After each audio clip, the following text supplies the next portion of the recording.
yo soy más de centro que de izquierda, eso lo sabe todo el país, pero lo respeto, y cuando lo querían abusar y tumbar a la brava como Ordóñez, fui y lo defendí, porque nunca voy a defender el abuso de poder contra nadie. Pero le dije, mira, la pregunta no es si tú haces parte de una coalición por el cambio o no, es obvio que tú eres parte del cambio de este país. A unos los asustarás, a otros no, pero digamos, quitarte ese mérito y ese valor es inútil. El punto es qué rol vas a jugar. Entre más al frente estés y más insistas tú en ser el candidato, y tú eres un buen candidato, más vas a alienar a la mayoría de la sociedad, ¿no? A galvanizarla alrededor de un extremo de derecha, no importa, pueden ser matones, ladrones, corruptos, el pasado, hayan gobernado mal, lo que sea, la gente se va para allá. Porque el susto todavía funciona en esta sociedad, porque el miedo todavía funciona, porque la desconfianza todavía funciona. Y no solamente porque desde aquí te estigmaticen, sino porque tú tienes una historia y unos resultados que también asustan. O sea, a nadie en este país se le va a olvidar que tú trajiste a Hugo Chávez por primera vez, que hasta el año pasado defendías a Maduro. Hoy, como todos los políticos, tratas de posar, de que no, mentiras, no eres tan cercano, la verdad es que nunca has dicho que Chávez te parece el líder más extraordinario. Hasta la semana pasada fue incapaz de condenar una entrevista que Chávez había sido un dictador. Incapaz en la entrevista, hasta la semana pasada. Entonces, es un juego muy perverso, porque él es buen candidato y entre mejor le vaya, más asusta a los demás. Entonces, esto era todo teoría, ¿no? Teoría es lo que la experiencia y la academia me indican a mí, es lo que las experiencias democráticas de otros países nos indican, es lo que cuando uno estudia la historia de Colombia, Colombia no va a pasar en un año de la derecha y la extrema derecha, ¿no?, a la extrema izquierda simplemente por emoción o por miedo. No va a pasar. Se necesita un proceso que no asuste a la gente, que inspire confianza, que inspire esperanza, que demuestre que el país no va a perder el rumbo, que el empresariado va a seguir, que la desigualdad puede bajar, pero no a costillas de destruir la democracia, ni pelear con los jueces, ni acabar con los medios, ni ver cómo vuelven a poner la reelección. A mí me aterra oír a Uribe y a Petro, a ambos hablando de constituyente.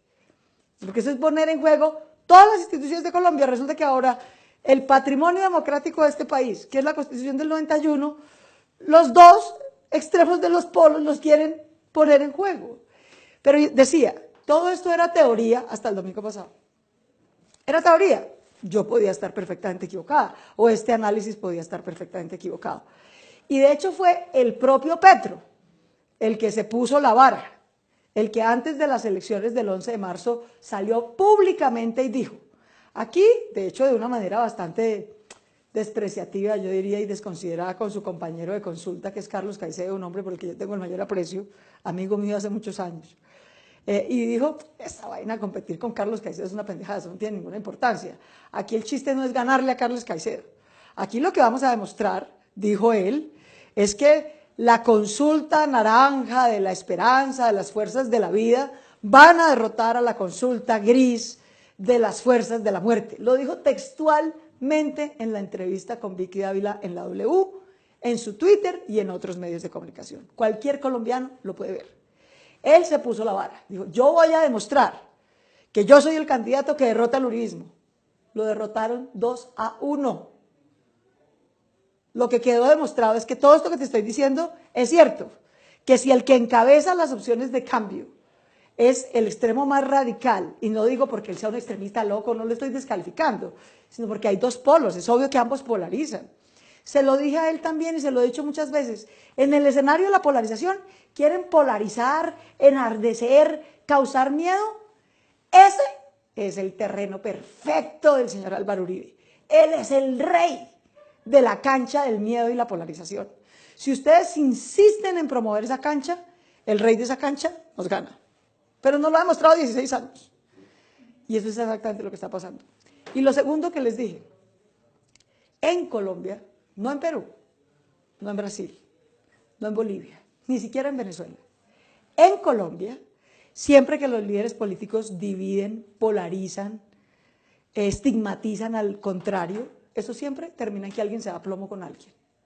Eso siempre termina en violencia y en muertos. La historia de este país es que los muertos de la polarización de los políticos los ponen las familias humildes. Y los muertos de la corrupción de los políticos también los ponen las familias humildes. Esa es nuestra desgracia. Y me dijeron que no, que éramos unos tibios, que qué tal, que ya estábamos en la paz. Hasta que casi lo levantan, ¿no? En Cúcuta. ¿Ve? Y no es culpa de él, obviamente, toda mi solidaridad con él. Pero es que eso es lo que pasa en Colombia. En la misma semana, casi levantan en una sonada al señor Uribe en Popayán. Aquí todo el mundo aplaudió viendo cómo levantaban casi en una sonada a los señores de las FARC. Pues que eso pasa con cualquiera. Y después casi levantan al señor Petro en Cúcuta. Porque esa es la historia de Colombia. En Colombia la polarización no es un problema de discurso político radical. Es un problema de que siempre terminan muertos y en violencia. Entonces, si uno está comprometido con la paz, tiene que tratar de sacar al país de ahí, no de entronizarlo ahí. Pero además porque es estúpido, porque es pegarse un tiro en el pie. Porque las elecciones durante 16 años, por lo menos, han demostrado que el rey de esa cancha se llama Álvaro Uribe. Que entre más polarizado, dividido y temeroso esté el país, más gana él. Es el divide y reinarás. Mientras que al otro lado, en el lado de las fuerzas, digamos, alternativas de la izquierda, el resultado siempre es divide y perderás. Siempre. La derecha hace divide y reinarás y la izquierda hace divide y perderás. Es como tan obvio. Y los resultados nos dan eso. Yo no estoy diciendo, no estoy con esto defendiendo ni a Fajardo ni a mi candidatura. Estoy actuando de verdad como analista y haciéndole un llamado a todos los colombianos. Porque es que todavía se puede, como dice mi profe Mocus, todavía se puede. Se puede que valoremos los hechos, la historia, lo que está ocurriendo, los resultados del domingo. Nos quedan más de 2 meses para ir a la primera vuelta presidencial. Pero a mí me parece que los hechos hoy demuestran, y es lo que yo le pido a Gustavo y a sus electores con todo el amor, con todo el afecto, con todo el respeto, que piensen. La pregunta no es si todas las fuerzas del cambio, que queremos derrotar la corrupción y de una Colombia más igualitaria, pujamos en la misma dirección. Pues eso es en lo que creemos, vamos a pujar en la misma dirección. El punto es quién encabeza eso de manera tal que no galvanice a la mayoría de los colombianos con la derecha, que fue lo que pasó el domingo. Hay más de 2 millones de votos de diferencia entre lo que obtuvo el Centro Democrático en Congreso y lo que obtuvo Duque. Eso se llama miedo. Miedo. Es antipetrismo puro. Entonces, si tú sumas los votos que puso Petro, increíble, o sea, 2.800.000 votos, super líder, chapó, increíble. Es más o menos lo mismo que resta porque eso es lo que se produce el miedo, que se va al peor extremo de la política, que es Álvaro Uribe. De manera que esa es toda la reflexión que yo quiero hacer, porque aquí nos invitan, digamos, a la unión, pero a la unión alrededor de qué. Si es la unión para seguir en la cancha de la polarización y el miedo, meternos todos a esa cancha es hacerle la campaña al señor Álvaro Uribe. Si esa sigue siendo la cancha hasta segunda vuelta, la única diferencia es que ya no perdemos 2-1, perdemos 3-1. Esa es la única diferencia. Lo hemos visto, no nos pongamos a jugar con candela. Entonces todavía se puede, ese es todo el llamado que yo quiero hacer. Todavía se puede, con serenidad, ¿no? Uno dice esto y salen a trolearlo, pues. Yo estoy planteando un debate respetuoso, serio y sereno. La evidencia en el mundo, en América Latina y en Colombia en particular, demuestra que la polarización siempre termina en violencia.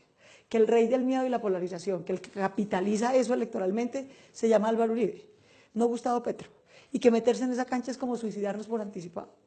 Entonces, podemos construir una cancha distinta, una cancha menos radical, una cancha de menos extremos, una cancha de más esperanza y de menos miedo, una cancha de más llamado a la unión y no a la polarización, una cancha de gente creíble en derrotar la corrupción, que es el gran drama de Colombia hoy, ¿no? Una cancha de construir igualdad, porque en buena medida toda esta polarización no pasa por encanto, pasa porque esta es una sociedad profundamente desigual.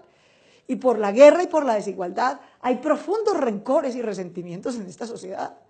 Pero o los explotamos en función del extremo, el miedo, la revancha, o los usamos en función de hagamos un pacto por la sociedad, por construir una sociedad más igualitaria, más incluyente, más moderna.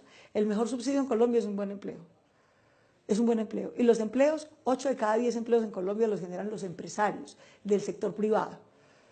Los unos los espantan con la corrupción y los otros los espantan con el autoritarismo en el que alguien sale y dice, yo el 8 de agosto tumbo el metro porque no me gusta.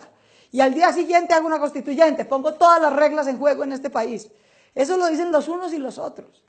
Por favor, mesura, tenemos una oportunidad casi única de abrir un proceso estable y duradero de gobiernos alternativos, de mayorías. Pero ese paso, ese camino, no lo va a abrir un extremo radical. No lo va a abrir, al contrario, lo va a cerrar, o por lo menos lo va a aplazar. Eso es todo mi llamado. Y ahora pues hablemos un poquito sobre la forma en que Gustavo Petro ha asumido como un discurso parecido un poco como a Gaitán, según él. Ahí estaba viendo, Gustavo es un personaje, ¿no? Y pues él se ha comparado con Bolívar, con Chávez, con Gaitán y con Galán. Humildad pura, pues. Pero claro, él se cree un líder, y es un líder popular, eso es innegable.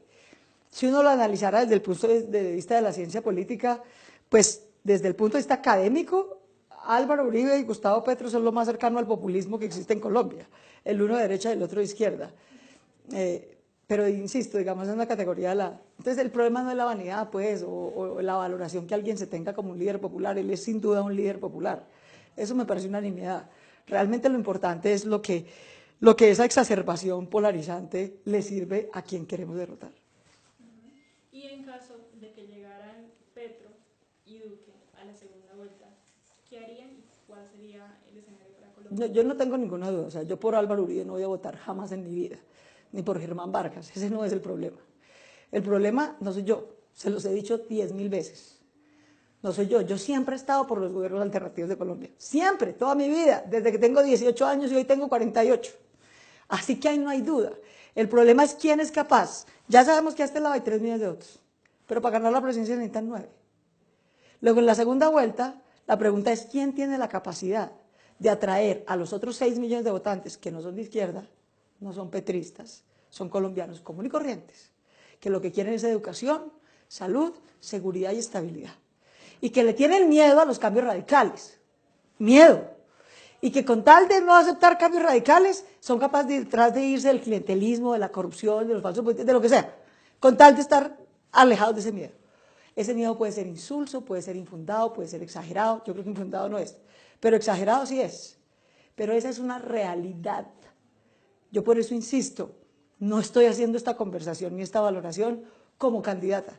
Yo me puedo ir para mi casa mañana, ese no es el problema. Yo soy de las pocas candidatas como Enrique Robledo que me he corrido. ¿Dónde me pongo? Si me ponen de porristas, si tengo que repartir papel en la calle, yo lo hago. Ese no es el problema, con toda la generosidad. El punto es entender que esta sociedad no va a pasar de un extremo a otro. Y que si tratamos de hacer ese cambio así, ¡pa!, a la brava y a las patadas, lo que hacemos es devolverle la posibilidad de cambio a los mismos que llevan mal gobernando este país 16 años. Eso no nos lo perdonaría la historia. Entonces, por favor, tenemos tiempo de reflexionar, reflexionemos con calma.